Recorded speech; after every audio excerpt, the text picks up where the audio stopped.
I think the best piece of advice I have for any type 1 diabetic who's looking to get into running is to just go for it.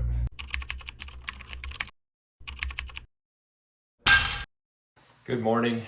It is currently Monday. We are going to try and get the week off to a good start with a good workout.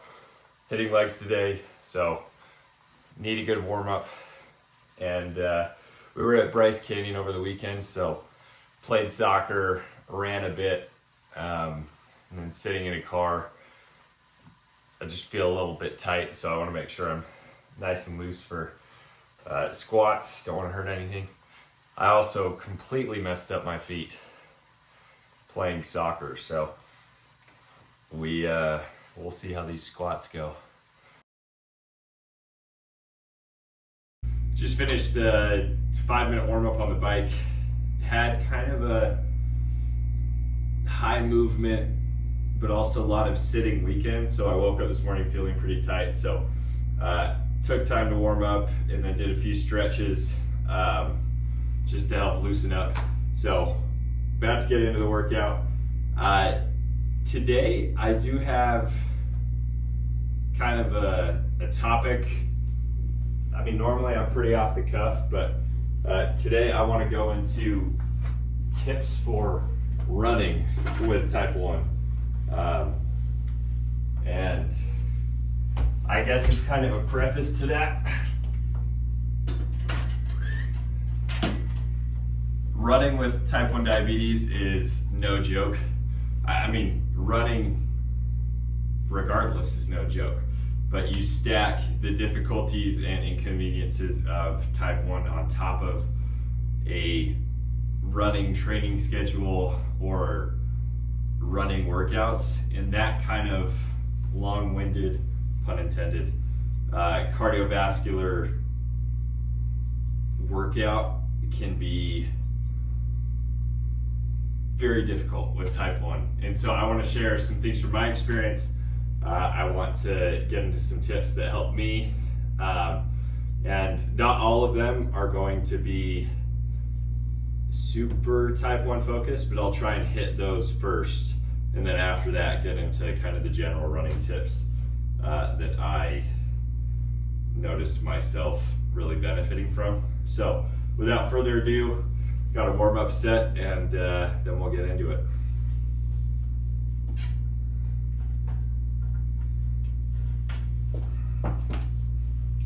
So we were in Bryce Canyon this past weekend, and my back and my shoulders are sunburned right now, so I'm gonna be extra excited to get these squats up and off my back as I'm sitting here talking. Man.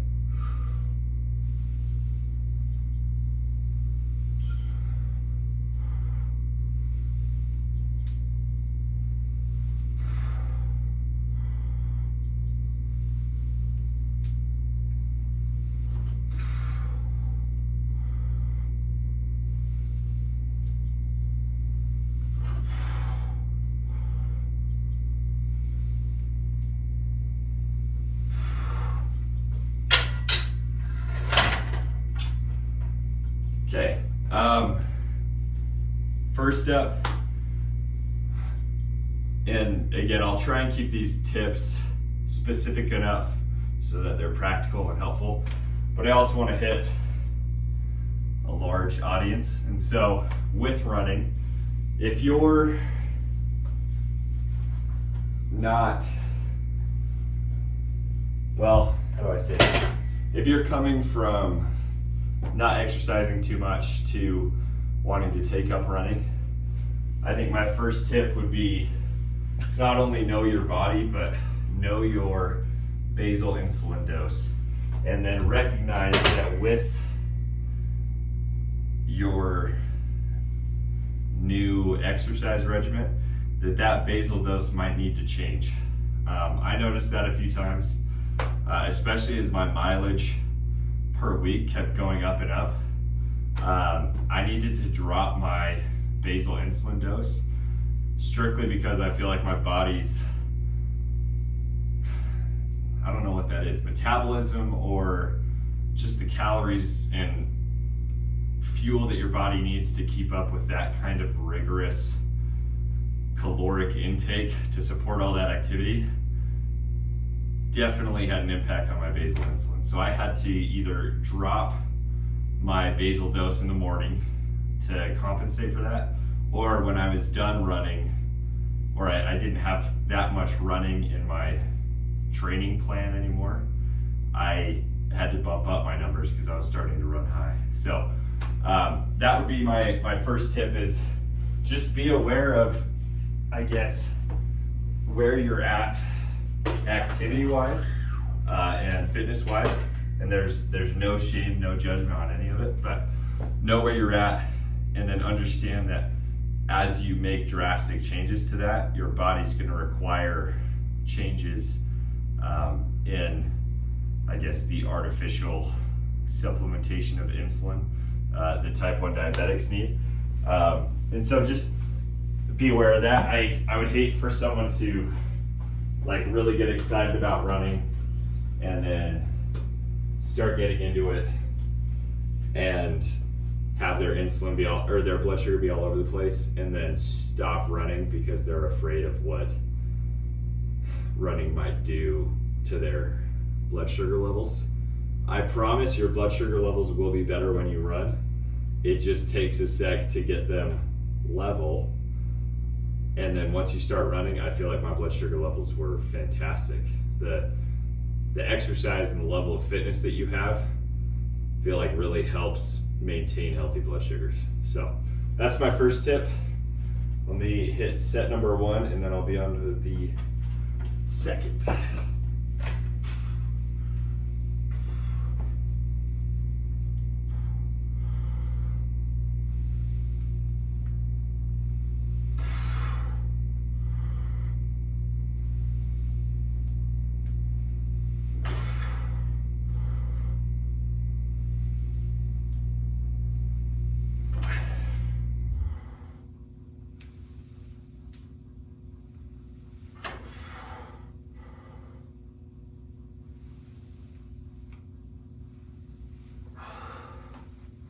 Man, that sunburn hurts. All right, let me start writing these. And my second tip is probably the one I get the most questions on, and that is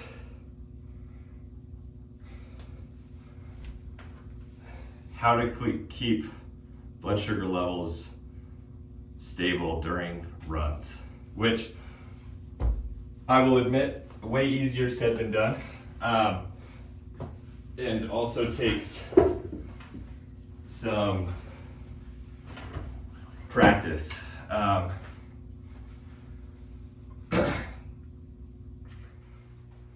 would say that the essentials to keeping your blood sugar stable during long runs is making sure you're fueled properly before the run, knowing what insulin you have on board, and then maintaining your fuel and hydration during your run.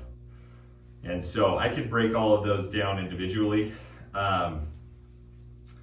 So before your run, obviously if you haven't eaten, if you're on a normal Western diet where you're eating carbs, and you haven't really had a significant amount of carbs or even protein or fat for that matter, like if you just haven't eaten enough and then you go and try and crush a 7, 10, however many mile run, you're gonna notice that lack of fuel on board.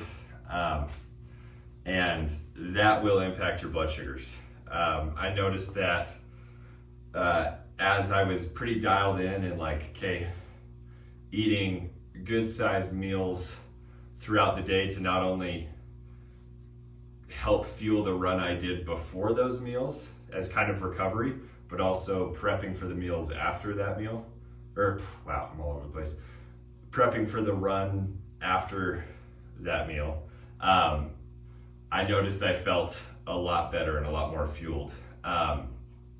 Running takes a lot out of you. both, well, literally and also calorically. And so making sure that you eat properly, are dialed in with your nutrition, and then you are able to kind of see that as, okay, I do have a big run coming up on Tuesday.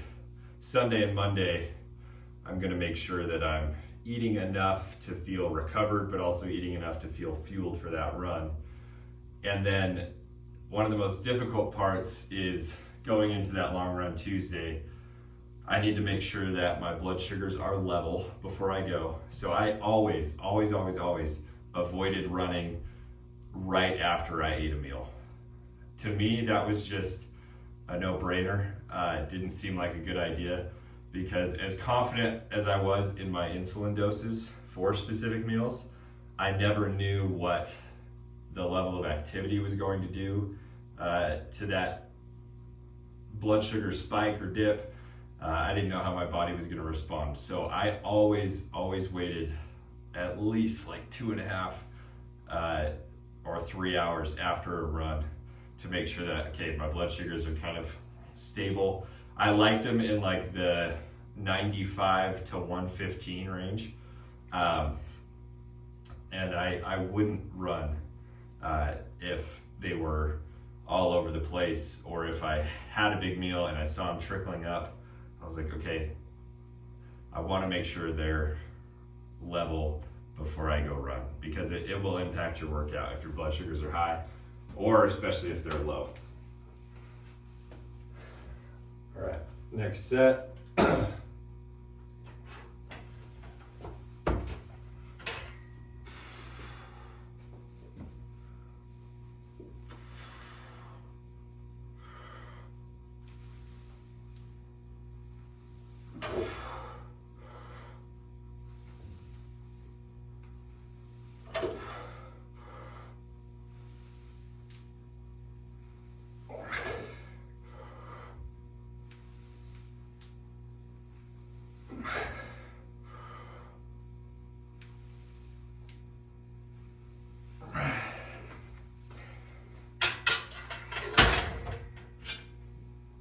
Okay, so I've touched on stable blood sugar levels and then fuel before. Now, getting into the fuel during is a little bit tricky. And this one, I think, is trickiest because it's personal to your body and to your goals. So if you're planning to run marathons and ultra marathons, and your runs are going to take hours and hours, you absolutely need to take fuel. Meaning, you go out for a run, you either need a fanny pack or some kind of pack to have glucose on you, because that amount of aerobic exertion over that long a period of time will pretty much undoubtedly lead to lower blood sugars.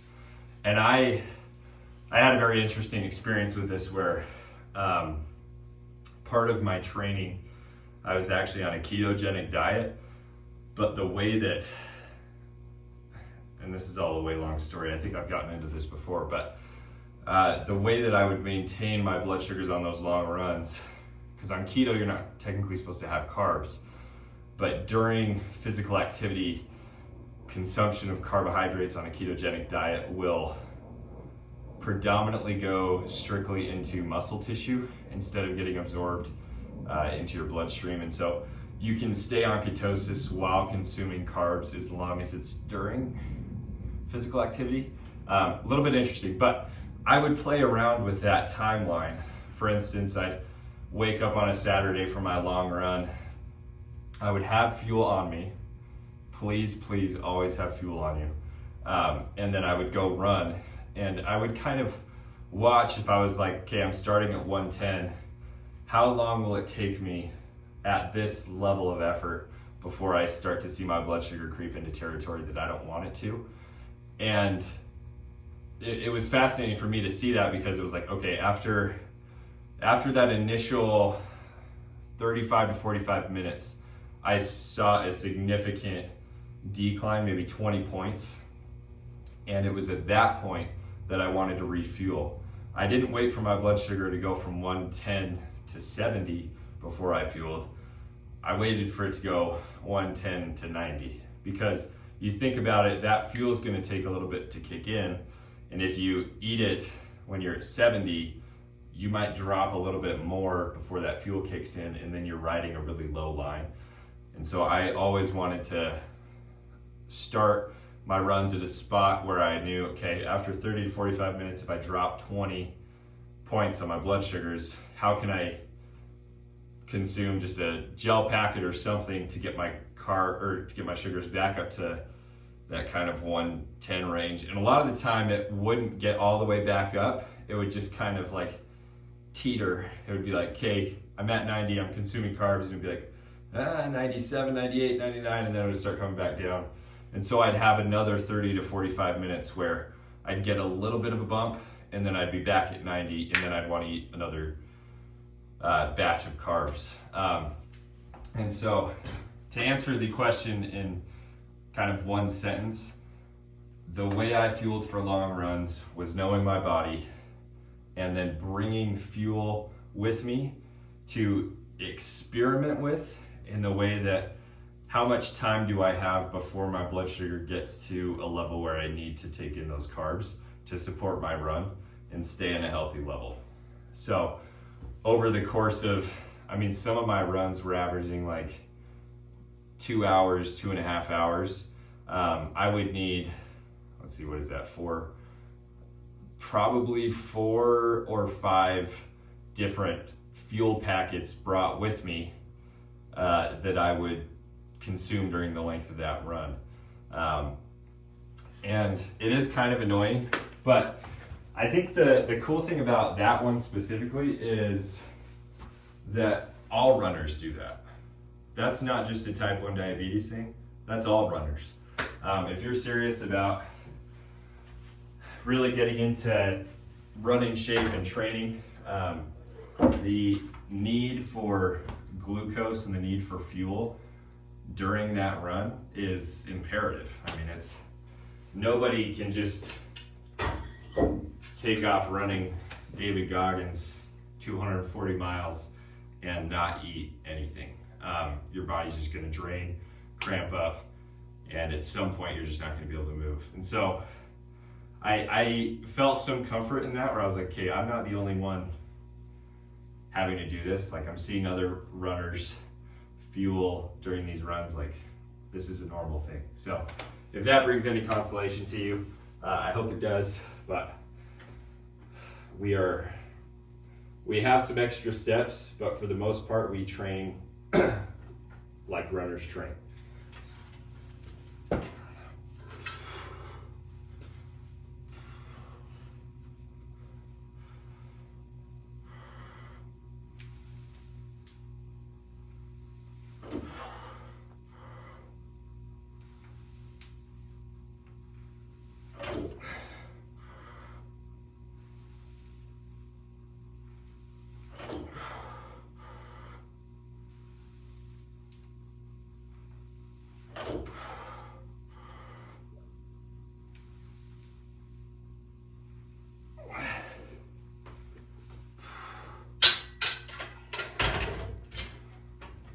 Beautiful. All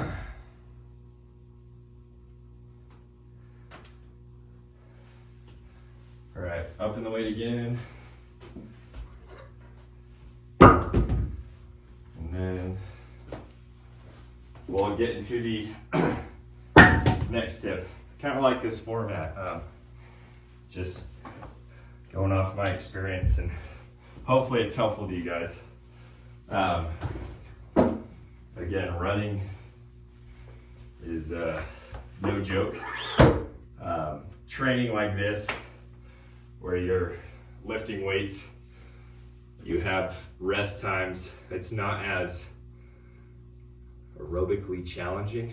And so maintaining level blood sugars through a strength training workout, I would say, is a lot simpler than a running workout.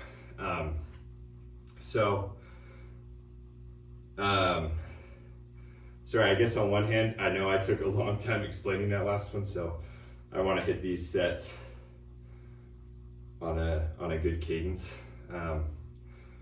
I don't film all my workouts because I need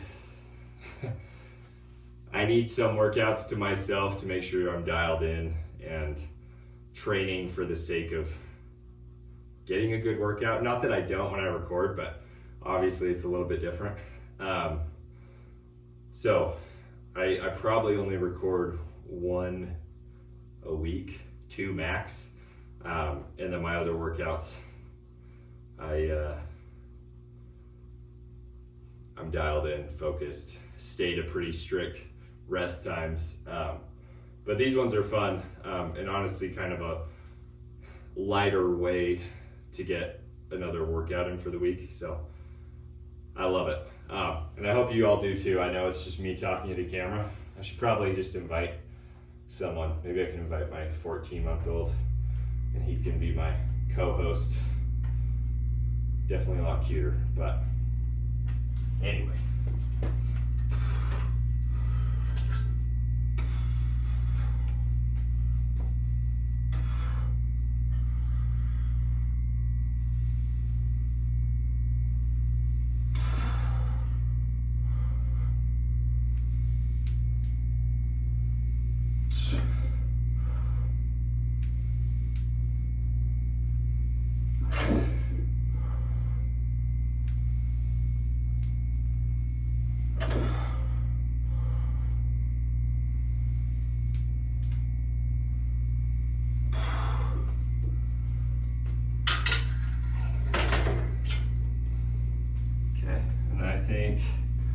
Yep, next set is the last set. Let me throw that weight on.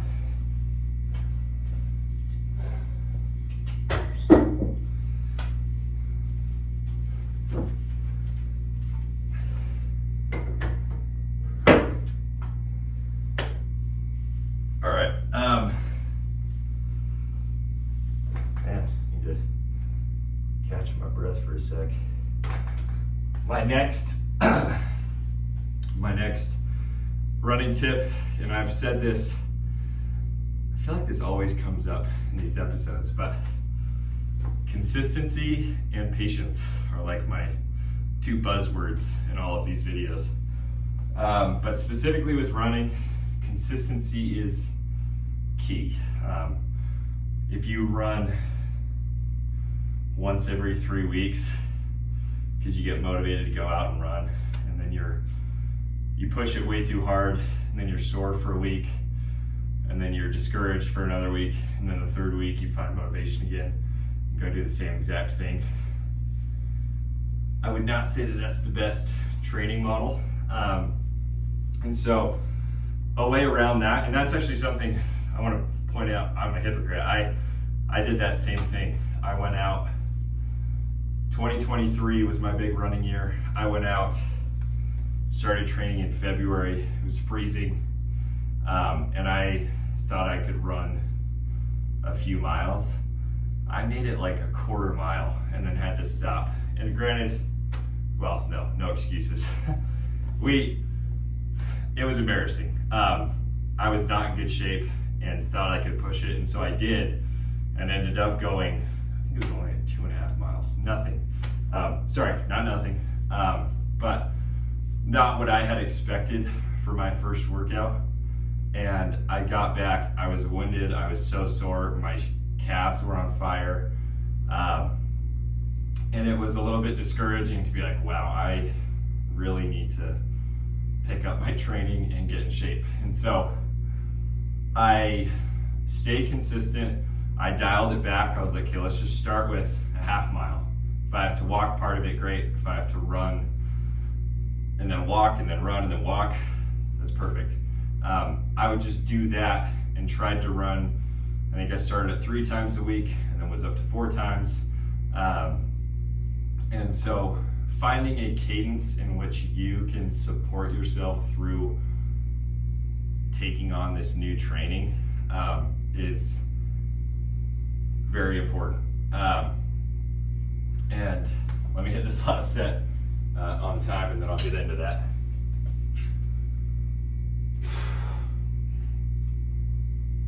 This sunburn, it's killing me.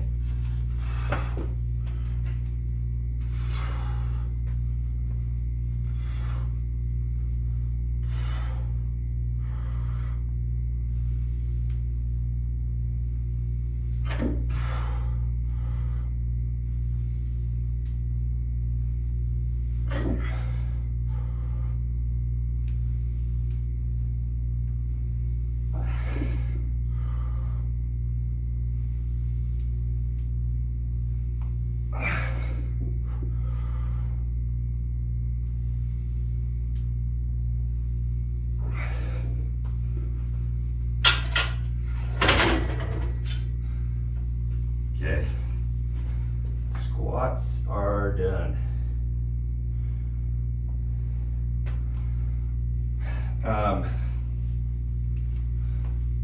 Where was I? Oh, consistency and then patience. So consistency, find a cadence that you can stick with, and then be patient with your body as you adapt. As you up your mileage, as you figure out your fuel, as you figure out your pace, it really is a good feeling to see that progress. And so I remember my first run was super humbling, and then maybe a few weeks later I had to take time off for tendonitis because I was running too much, didn't have good form. That's another tip. And that's not something I want to dive into, but look up good running form, video yourself, run yourself next to it. It'll help, I promise. Good form is essential. But after those weeks of tendonitis, I came back and I was like, okay, I need to go about this differently, and I need to be patient with myself. And so those first runs were sporadic, all over the place, weren't very intentional. And so when I came back after the little tendonitis break, it was very intentional goals. And then that's when I really started seeing progress. I made sure to run super slow. Like I could walk faster than I ran for the first month. But I just wanted to build up that aerobic base and then my running form. And after that, it was the best because I saw my numbers start to creep up and up and up, and I could increase my training.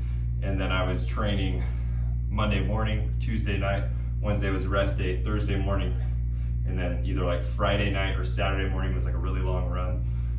And then there were little 2-3 mile runs in between those or walks. And I just felt so good about my progress and my consistency that it built my confidence and wanted me to go run more. And despite how much time running takes, which is another huge thing, I felt really good about my training. And with the time element, I will say if you're single and just working your job or going to school, running is great. You don't really have any responsibilities tying you down, so you can go run whenever.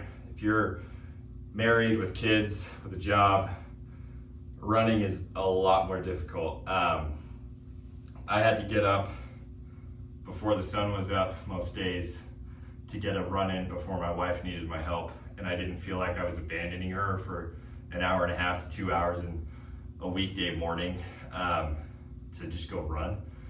And so please, running will take over your life. It's great, you fall in love with it, but be aware that it takes time. And especially the better you get, the more you want to be out, the harder you want to push yourself. You're out for 2 hours most training sessions. And so just be aware of that going into it. It takes a lot of time. I'm gonna finish up with some Romanian deadlifts, just kind of activate the hamstrings a little bit, which I feel like I'm just throwing these tips out all over. I did not strength train during my runs or during my running career. Highly recommend strength training. It'll build up stamina and strength in your legs, which is absolutely necessary, and you'll feel stronger and able to maintain more impact and pace during your runs. So highly recommend strength training during your running training. Make sure to mix those. Don't do one or don't just run, and don't be afraid to get into strength training. Most of the time you can just do it with body weight stuff, and that'll do the job.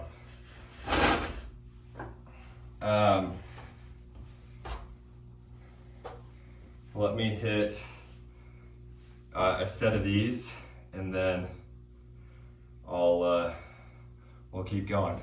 I hope this is helpful. There are a lot of tips to running, and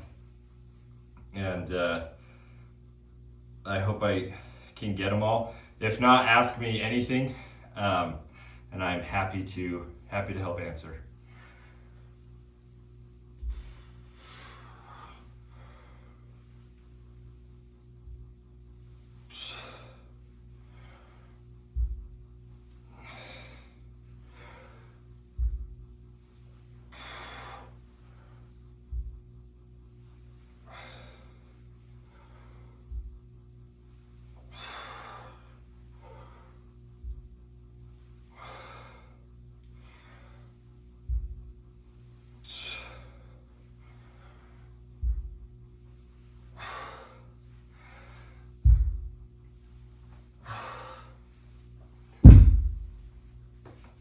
One thing I did go into with fuel, I'm just realizing this, is hydration. I mentioned it.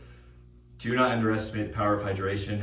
When you take your packs on runs, have water with electrolytes. 100%. I ran my marathon underhydrated, killed me. I would never go run dehydrated again. It was awful. So you can buy a bunch, like Relight is a good brand that I like, but most, I guess, sports drinks, some of them I stay away from because they have a bunch of sugar. So I just like to buy straight electrolytes so that I don't have to count that in my carb intake for the run. But get electrolytes and drink tons of water when you run. It helps a ton. So that was something I wanted to bring up. And then another one is watching your blood sugar. At some point during my training, I got confident enough that I didn't need to be watching my watch or my phone all the time to see what I was at. But if you're running and you don't have a CGM, I give you all the credit in the world. I don't know how you do it. I don't know what divine being possesses you to be so great. That is incredible. If I had to run without a CGM, it would be extremely difficult. And granted, you can feel when you're low for the most part, but just having to like stop, or maybe you run and like manually do finger pricks at the same, I don't know how you do it. I would recommend being on a CGM. It's gonna make your life so much easier. Numbers will go straight to your phone if you run with your phone. Now they have of course now that I'm really done running, but now they have the Dexcom G7 direct to Apple Watch. And I don't know if other CGMs do that too, but genius invention. Glorious. I wish I wouldn't have had to bring my phone on those runs, because I had packs, I had fanny packs, I had like back pockets that I would house my phone in sometimes. A lot of the time I would just hold it in my hand.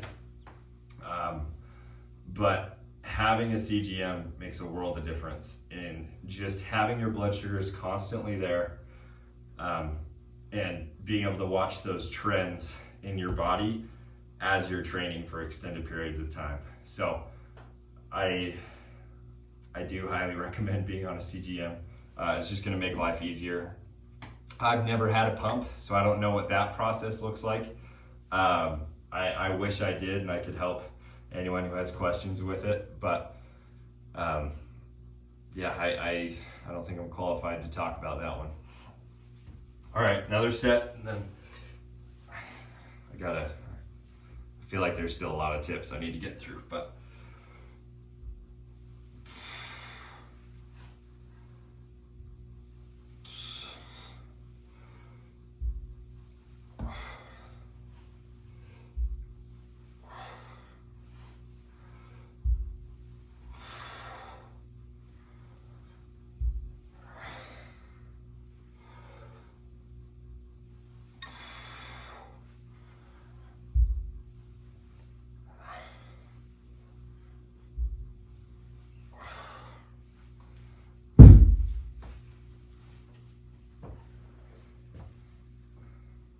sorry, let me write this down really quick.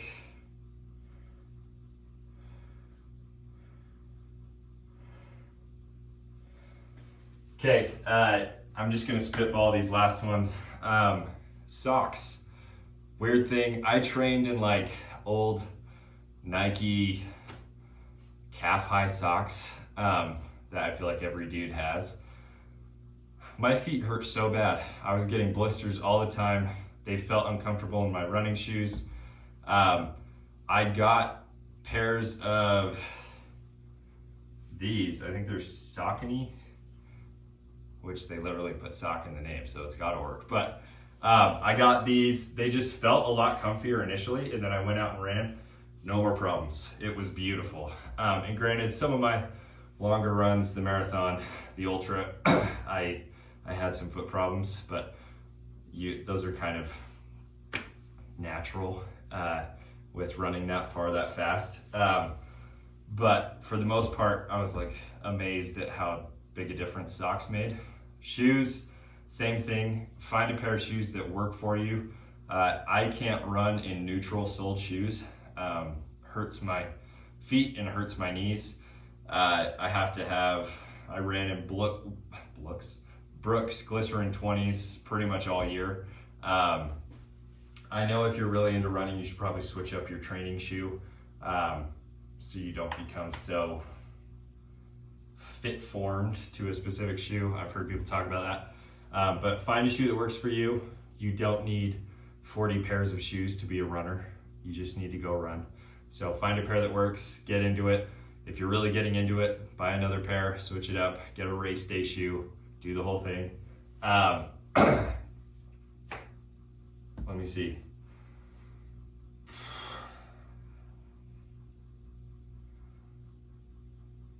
What else do I have? I can talk about lows. If you are low during a run, just be careful. If you're dangerously low, stop running. You are not going to regret not finishing your workout if you're in the hospital. Like, yes, that shows you're ambitious, but it's just reckless. Like, please allow yourself to take care of yourself while you run. You don't need to push through these lows. Stop, take care of yourself. If you have the time, get back to the workout. If not, make it up tomorrow. It's gonna be okay. One workout does not determine your fitness. And the same thing with high blood sugars. I noticed that if I ran with high blood sugar, I felt really out of shape, like I couldn't get enough oxygen. And I don't know what that process is scientifically, but I would imagine that blood sugar is that high, oxygen can't really get into the bloodstream as easily as it could when your blood sugar is half of what it is. And so just be cautious of that as well. Stop and walk. I mean, if you're just starting to creep low or just starting to creep high and you want to treat it, great, do it. If you just need to walk. Just allow yourself to be healthy as you're trying to be healthy. The whole point of running, I hope, is not to beat yourself up and destroy your body. It's how can I be fit and run? So be patient. All right, last set, and I'm gonna see if I have any more. If not, please ask me any questions that you have, and I'll do my best to answer them.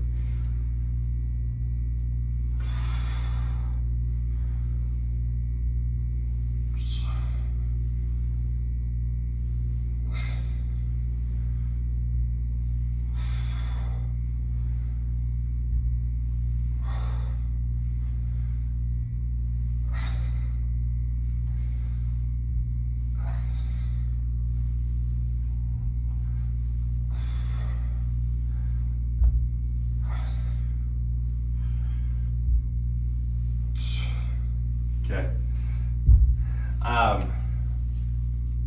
I'm like racking my brain because I know I forgot something. Stretching is one that nobody wants to hear, but it's always right. Runners develop very specific muscles in a very specific way. You'll have underdeveloped muscles in other places that you don't need. I just saw a personal trainer, physical therapist a few weeks ago, and he told me that with all my running last year, my abductors or adductors were pretty imbalanced in relation to the rest of my hips and the rest of my muscles, because it's very, I guess, unilateral movement running is, and so not getting that side to side exercise, those muscles become underdeveloped. Stretch, take care of your body. The better you feel, the better you'll run. And I'm happy to do another video on running stretches. I started doing them probably a little later than I should, but saw a big difference. Other than that, I think the best piece of advice I have for any type 1 diabetic who's looking to get into running is to just go for it. Your body's gonna react the way it's gonna react. You're going to see your blood sugars change. You're gonna recognize that you need fuel at these times during your run. You need this amount of fuel before your run. You need your blood sugars to be this stable before you run. Yes, there are some checklist items that you need to make sure of, but running is totally possible with diabetes. And it's incredibly satisfying to watch yourself progress as a runner, especially with type 1, because of how much work it can be, but also how satisfying it is to watch yourself progress and get faster and run longer and figure out fuel. All those little wins stack in your favor to make you a better runner and ultimately a better diabetic and a healthier person. So keep it up. Keep running, stay with it, and let me know if you have any questions. But keep going, one by one.